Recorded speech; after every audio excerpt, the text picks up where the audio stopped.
ओम नमो भगवते वासुदेवाय। Hello friends, कैसे हैं आप सब।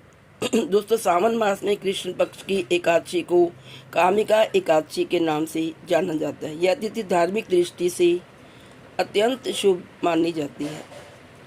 एकादशी तिथि भगवान विष्णु को समर्पित है। इस दिन भगवान विष्णु की विधिवत पूर्वक पूजा अर्चना की जाती है। हालांकि सावन माह में पड़ने की वजह से इस एकादशी पर भगवान शिव और माता पार्वती की पूजा का भी विशेष महत्व। मान्यता है कि इस दिन विधि पूर्वक व्रत रखकर शिव और शक्ति की आराधना करने से साधक को पापों से मुक्ति मिलती है और जीवन में सभी बाधाएं दूर होती हैं। इस दिन की गई पूजा अर्चना से मनोवांछित फल की प्राप्ति होती है और घर में सुख शांति का वास होता है। आइए जानते हैं कामिका एकादशी की सही तिथि, शुभ मुहूर्त क्या है, मंत्र और महत्व और पारण का समय। सबसे पहले जानेंगे कामिका एकादशी की शुभ तिथि तथा शुभ मुहूर्त। वैदिक पंचांग के अनुसार श्रावण मास की कृष्ण पक्ष की एकादशी तिथि 20 जुलाई को दोपहर 12:12 से प्रारंभ होगी, यानी आज से ही शुरू हो गई, और 21 जुलाई को 9:38 पर समाप्त होगी। ऐसे में उदया तिथि के अनुसार कामिका एकादशी का व्रत 21 जुलाई सोमवार को ही रखा जाएगा। आइए अब जानते हैं कब किया जाएगा इसका पारण। कामिका एकादशी व्रत का पारण अगले दिन यानी कि 22 जुलाई 2025 को किया जाएगा। इस दिन पारण का शुभ समय सुबह 5:37 से 7:05 तक है।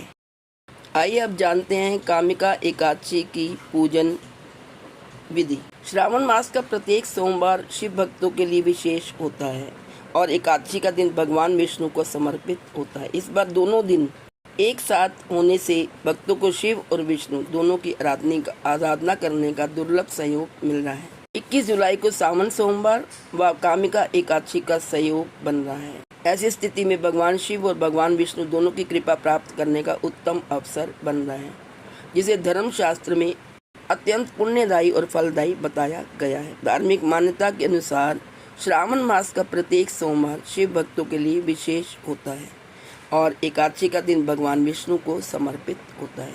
यह योग वर्षों में एक बार ही आता है, इसलिए श्रद्धालु इस दिन उपवास, व्रत और पूजा करते हैं। इस दिन बहुत सारे योग भी बन रहे हैं। पंचांग के अनुसार 21 जुलाई को सर्वार्थ सिद्धि योग पूरा दिन रहेगा। इसके साथ ही वृद्धि योग शाम 6:39 तक रहेगा। इसके बाद ध्रुव योग मान्य होगा। ऐसे में पूजा और उपासना के लिए पूरा दिन ही शुभ रहेगा।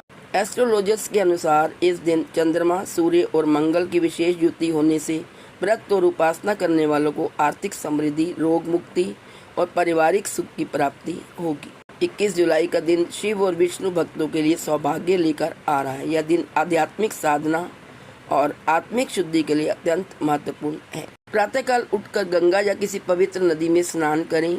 भगवान शिव को बिलपत्र, जल, दूध, भस्म अर्पित करें। भगवान विष्णु को तुलसी पत्र, फल और पंचामृत से पूजन करें।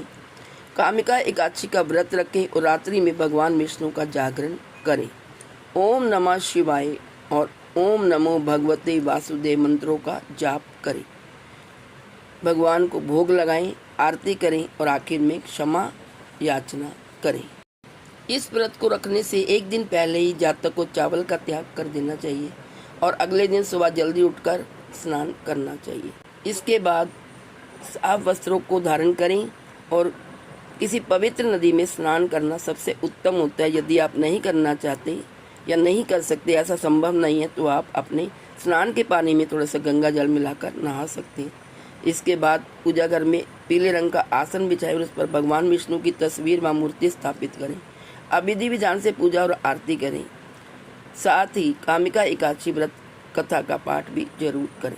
दशमी तिथि को सात्विक भोजन करें और ब्रह्मचर्य का पालन करें। साथ ही व्रत के दिन सुबह जल्दी उठना चाहिए और दिन में सोने से बचना चाहिए। कामिका एकादशी व्रत के दिन केवल फलाहार कर सकते हैं। विधि विधान से व्रत करने से जातक को बेहद शुभ फल की प्राप्ति होती है। इस दिन भगवान विष्णु और माता लक्ष्मी की पूजा अवश्य करनी चाहिए। ऐसा करने से उनकी विशेष कृपा जातक पर बनी रहती है और जीवन में सुख समृद्धि आती है। एकादशी के दिन ध्यान रखें कि तुलसी में जल अर्पित नहीं करना चाहिए। इसके साथ ही इस दिन तुलसी के पत्ते या स्पर्श करने से भी बचना चाहिए, क्योंकि ऐसी मान्यता है कि एकादशी के दिन देवी तुलसी निर्जला व्रत रखती है और इन सभी कार्यों को करने से उनके व्रत में बाधा पहुंचती है। इसके साथ ही तुलसी के आसपास साफ सफाई का विशेष ध्यान रखना चाहिए। एकादशी के दिन तुलसी पूजन भी बहुत शुभ माना जाता है। बस इस बात का ध्यान रखें कि तुलसी को स्पर्श नहीं करना। इस पर सूर्यास्त के समय तुलसी के पास घी का दीपक जरूर जलाएं। इसके साथ ही तुलसी की 7 बार परिक्रमा करें और महाप्रसाद जननी सर्व सौभाग्यवर्धिनी आदि व्याधि हरा नित्यम तुलसी त्वम नमोस्तुते मंत्र का जप करें। अंत में माँ तुलसी की आरती करें। इससे साधक पर माँ लक्ष्मी की कृपा भी बनी रहती है। एकादशी के दिन भगवान विष्णु की पूजा के दौरान उनके भोग में तुलसी पत्र जरूर अर्पित करें और तुलसी को एक दिन पहले ही तुलसी के पत्ते तोड़कर रख लें। तुलसी के बिना प्रभु श्री हरि का भोग अधूरा माना जाता है। और रात को श्री विष्णु जी के सहस्र नाम या विष्णु जी के मंत्रों का जाप करें और रात भर जागरण करें। दूसरे दिन व्रत का पारण करें और इस प्रकार विधि पूर्वक ये व्रत करने से भगवान विष्णु बहुत प्रसन्न होते हैं और आप पर कृपा बनाए रखते हैं। तो आप सब मेरे साथ मिलकर बोलिए ओम नमो भगवते वासुदेवाय, ओम नमः शिवाय। आज इस वीडियो में इतना ही। नेक्स्ट वीडियो लेकर फिर मैं आपके सामने प्रस्तुत होती हूँ। तब तक के लिए इजाज़त दीजिए। हंसते रहिए, मुस्कुराते रहिए तथा खुशियाँ बांटते रहिए।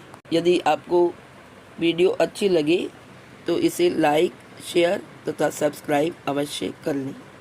Thank you so much.